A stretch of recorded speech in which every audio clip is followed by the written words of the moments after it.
They didn't expect me to show up, and when I did, alone, they made sure I knew I wasn't welcome. Heads turned, mouths curled. You could feel the judgment ripple through the velvet-lined ballroom like a cold breeze. I walked past tables adorned with champagne pyramids and curated smiles, past my mother pretending not to see me, my brother too absorbed in posing with his bride.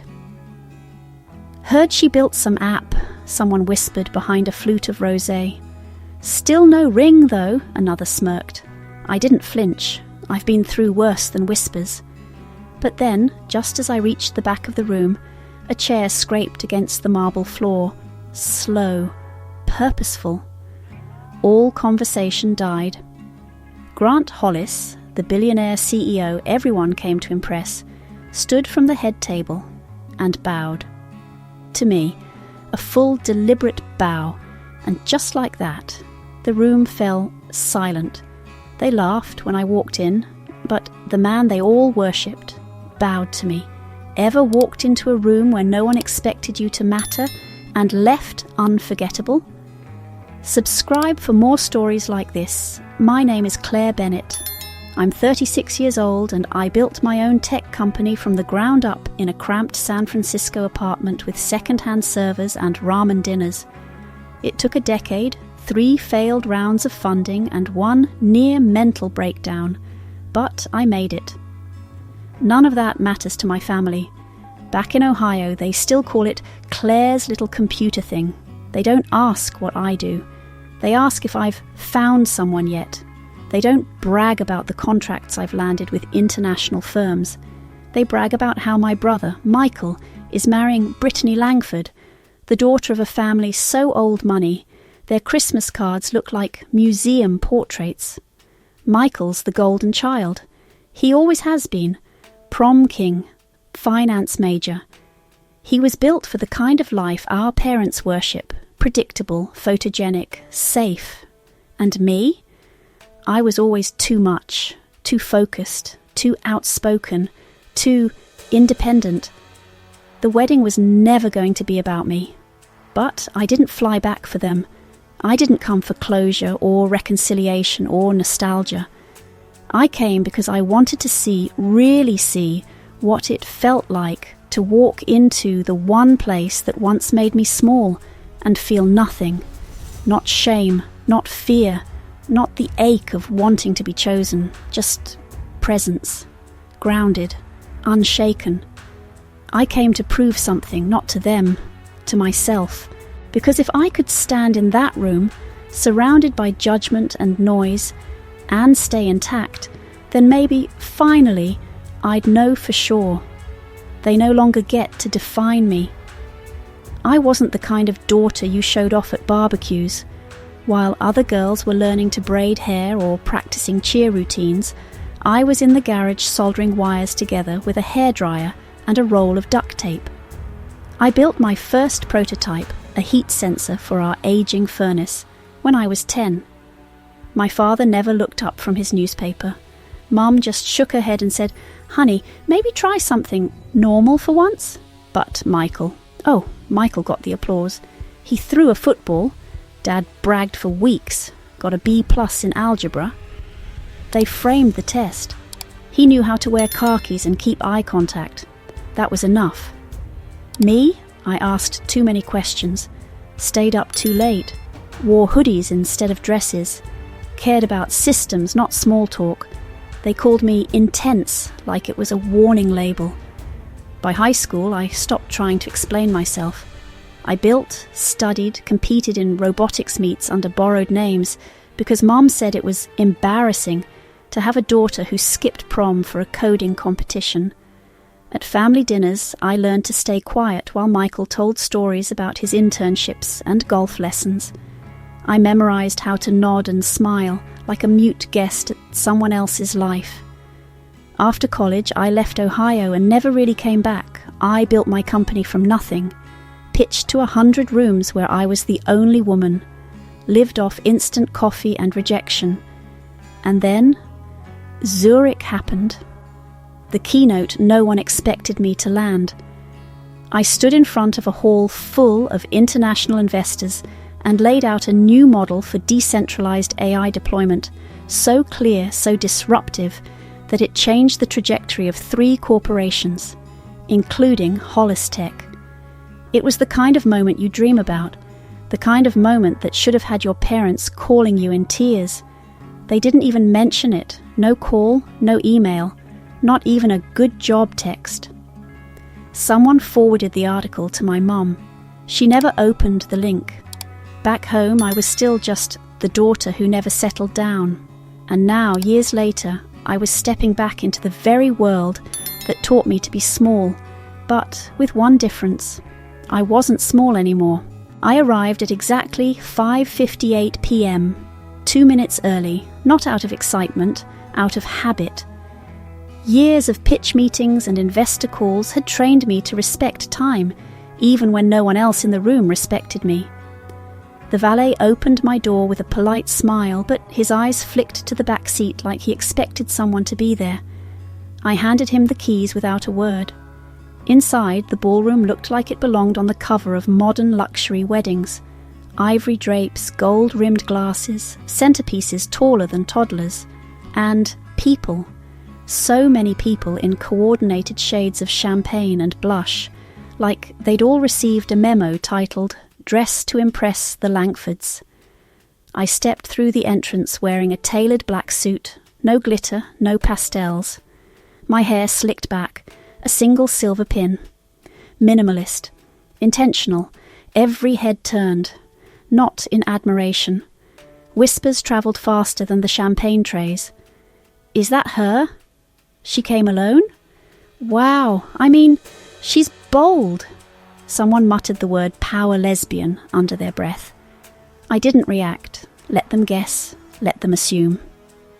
A waiter passed with a tray of flutes. I took one. Not because I wanted to drink, just to have something to hold. Then I spotted Brittany. She was glowing in her custom Vera Wang, surrounded by bridesmaids who looked like they were plucked from an Instagram lifestyle ad. She turned, saw me, and for a split second her eyes widened. Then, just as fast, she smiled. The kind of smile that has more teeth than warmth. She walked over, careful not to wrinkle her dress. "Claire, you look so powerful," she said, like it was a compliment and a caution. "Black suits you. I could never pull that off. You're so strong. I mean, doing all this on your own?" I tilted my head. "You mean existing?" Her smile wavered. No, I just mean I'd be a wreck if I didn't have family, you know. You're really brave." I sipped the champagne, which was flat and too sweet. "It's amazing what you can survive when no one's waiting to catch you." She blinked, then was pulled away by a bridesmaid gushing about place cards. I watched her retreat, her train sweeping the floor like a victory flag. I checked the seating chart. Table N, tucked in the corner, near the restrooms and a service door. Between 2 people I didn't recognise, probably someone's distant cousin and their awkward +1. My name was misspelled. Classic. I sat. From here I could see the head table perfectly. Michael beaming, our parents basking, Brittany's family lined up like royalty. I was a spectator, not family, not guest. Just a shadow they couldn't crop out. A woman next to me leaned in. "Aren't you the tech one? Michael said you built like an app or something?" "Something like that." She nodded like that was enough. The speeches began. Toasts, laughter, all polished to perfection. I barely heard them. Then I heard him. From the table behind me, deep, gruff voice, smug with bourbon and old money. Brittany's father, Thomas Langford. "Yeah, Claire pitched to us years ago," he said, laughing. "Nice girl. Bit intense. We passed. Didn't like her attitude. Too disruptive. We backed Ether Labs instead. That's the smart play." Ether Labs, the company that stole half my IP and sold it wrapped in glitter. They were collapsing now, drowning in lawsuits, but he didn't know that yet. "She came to me like she knew better than everyone in the room," he chuckled. "I told her, Tone it down, you'll go further. My hands tightened around the stem of my glass. I looked at the exit. Coat check wasn't far. My car was outside. I had my keys. I could disappear before the cake cutting, slip out without making a scene, let them toast their curated life, while I drove back to something real. I stood, reached for my coat. I was done. But just as I turned toward the door, a small voice tugged me back. "Are you the smart lady from the TV?" I froze. A little boy, maybe 7 or 8, stood holding a napkin and a juice box. His bow tie was crooked, his eyes clear and curious. "Daddy said you're the lady who fixes robots. That's cool." I blinked. "Thanks," I said softly. He beamed, then ran off, probably toward the chocolate fountain. I almost smiled. Almost. But then I heard the chair scrape. Script, Part 4. Rising Action, Part 2-2. It wasn't loud, just the sound of wood sliding against polished marble, but somehow it cut through the clinking glasses, the polite laughter, the string quartet's soft rendition of Ed Sheeran. I turned and saw him. Grant Hollis, founder and CEO of Hollis Tech, net worth somewhere north of 800 million. He wasn't flashy like the other men in the room, no gaudy watch, no fake tan, just a perfectly fitted navy suit, silver hair combed back, and eyes that had weighed entire industries and decided who would rise and who would disappear. He stood slowly from the head table, where he'd been seated between Brittany's uncle and a hedge fund manager. Michael paused mid-toast. Brittany's mother reached for her pearls. Even Thomas Langford stopped talking. Grant's gaze didn't drift. He looked directly at me. Then he bowed. Not a nod. Not a polite lean, a full, deliberate spine-straight bow. A hush fell across the room. Even the waitstaff froze. Is he bowing to her?" someone whispered behind me. Grant straightened and stepped toward me, walking past Michael, past Brittany, past the row of stunned Langfords. He stopped a few feet from my table and said, "Claire Bennett, it's an honor to finally meet you in person. Your Zurich keynote changed everything for us. We scrapped 2 projects because of what you said, and saved millions doing it." I blinked. The room around us dissolved. My hand still gripped the coat I hadn't put on. He continued, voice calm but unmistakably clear. "It's rare to meet someone who doesn't just predict the future, but builds it. Thank you." I opened my mouth. Nothing came. I finally managed, "You're welcome." He smiled, then turned to the rest of the room. "Ladies and gentlemen," he said, raising his glass, "some people inherit power. Some marry into it, but some, they earn it. Claire Bennett built hers from the ground up. Let's toast to that." There was a ripple of awkward motion. A few people lifted their glasses, unsure. Others just stared.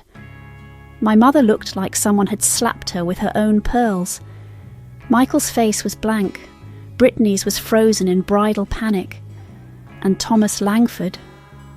He didn't raise his glass. He just stared at the man he'd once dismissed, toasting the woman he'd called too intense. I sat back down slowly, not because I was overwhelmed, because I knew this was the moment they'd remember, not the vows, not the first dance. This, the moment the room turned, the whispers shifted, from insult to curiosity, from judgment to recalculation. A man at the next table leaned toward his wife. "Who is she exactly?"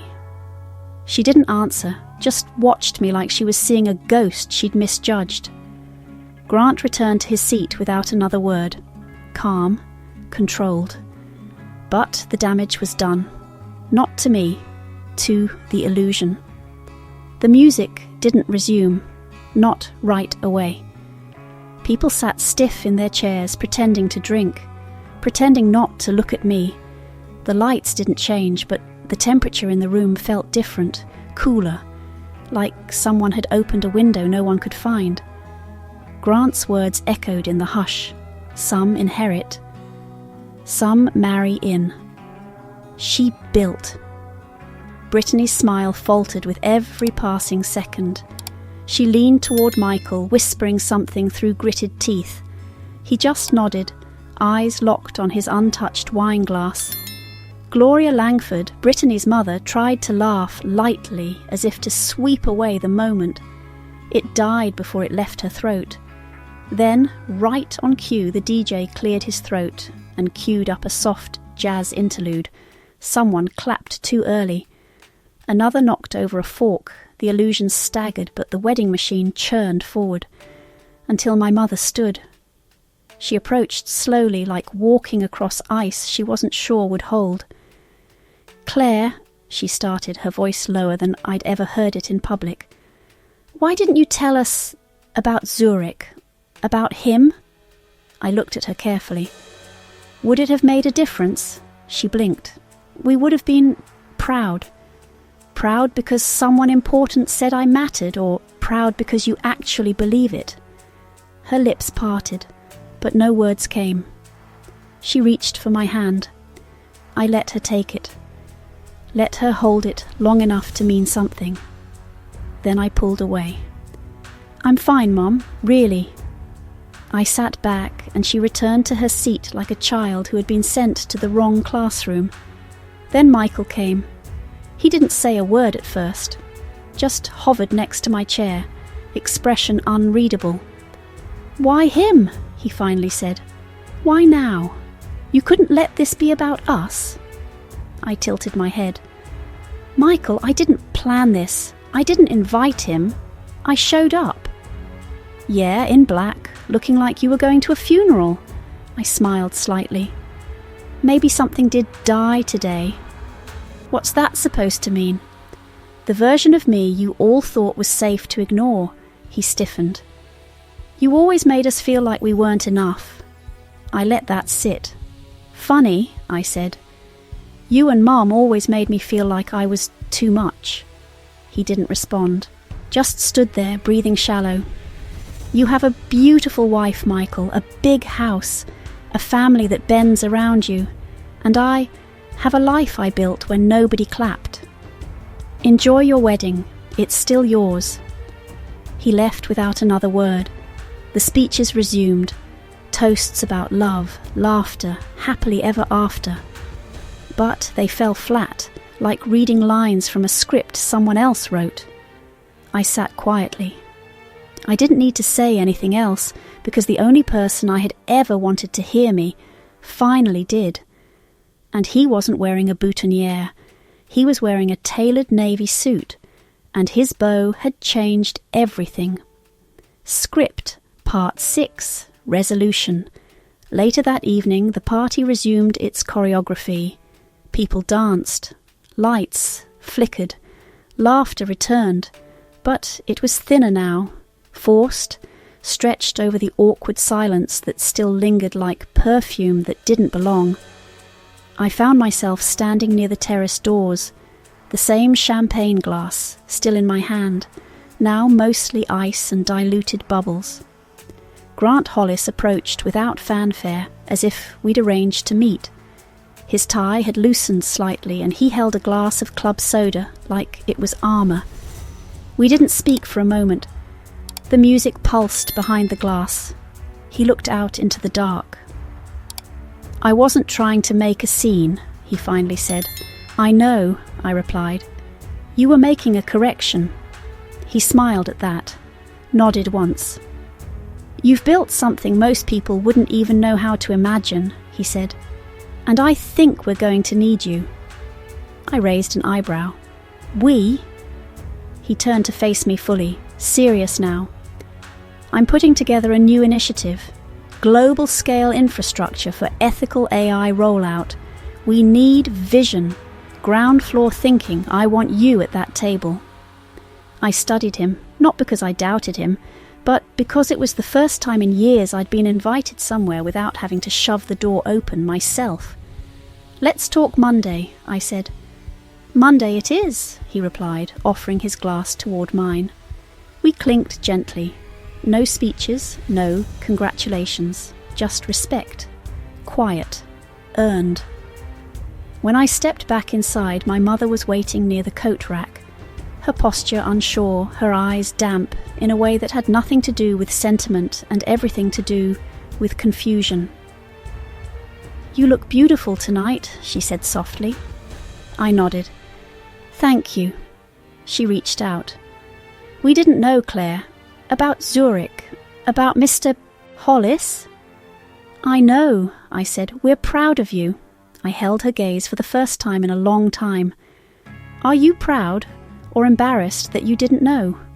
She opened her mouth, then closed it. As I turned away, I heard her murmur, not to me, not loud, just out loud. "We really didn't know," her voice cracked. But I kept walking. I didn't wait for the answer. As I stepped outside, the cold air kissed my face. I didn't shiver, I welcomed it. The wind didn't judge me. It didn't care that I was alone. It didn't care how long it took me to get here. And for the first time, I didn't either. I walked out knowing I had built something no one could take away. And the weight I had carried, waiting for applause that never came, was finally gone. At the valet stand, I reached up and unclipped the silver pin from my hair, the one I wore to look polished, to look like I belonged. I held it for a second, then tucked it deep into my coat pocket.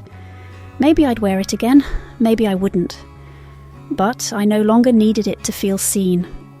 I didn't walk out feeling like a shadow. I drove home with the music off, the hum of the tyres, the occasional blink of a traffic light. That was all the soundtrack I needed. I rolled the window halfway down. The night air rushed in, cold and clean. I let it sting a little.